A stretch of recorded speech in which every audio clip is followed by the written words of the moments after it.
Il est près de 7 heures dans ce bureau de vote dans le centre du pays. L'ambiance est calme et les derniers préparatifs sont en cours avant le coup d'envoi de l'élection présidentielle.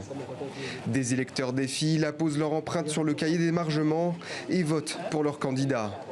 Pourtant ici à Savalou, nous sommes aux portes de la zone où des tensions ont eu lieu cette semaine et certains prédisaient que l'élection n'aurait pas lieu. Vous n'êtes pas resté sans savoir tout ce qu'il y a eu dans le pays ces derniers temps-ci. Les gens ont même dit qu'il n'y aura pas vote.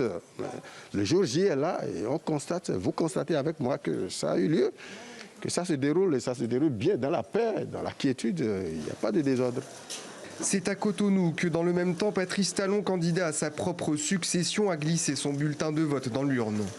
L'occasion pour le chef d'État de revenir sur le climat de violence qui a marqué la campagne électorale, notamment dans le centre nord du pays, fief de l'ancien président Thomas Boniaï. J'ai espoir qu'aujourd'hui encore ce sera un grand jour. À la fin, on constatera que les intimidations, les peurs n'ont pas servi à grand-chose. Je crois que les forces de l'ordre de sécurité ont bien géré la situation. Ils ont gardé le calme qu'il faut. Ces enfants qui ont été manipulés, ces jeunes qui ont fait l'objet de tristes manipulations, ont pu être maîtrisés avec beaucoup de compétences d'expertise.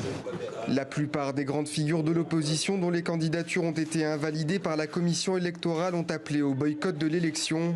Le taux de participation s'annonce donc faible. Seuls les opposants Alassane Soumanou et Corentin Kooué sont restés dans la course face au président sortant. Mais ces deux anciens députés sont quasiment inconnus du grand public au Bénin. Un contexte qui conforte Patrice Talon. Le président sortant l'a d'ores et déjà promis. Sa victoire se fera par chaos et sans second tour.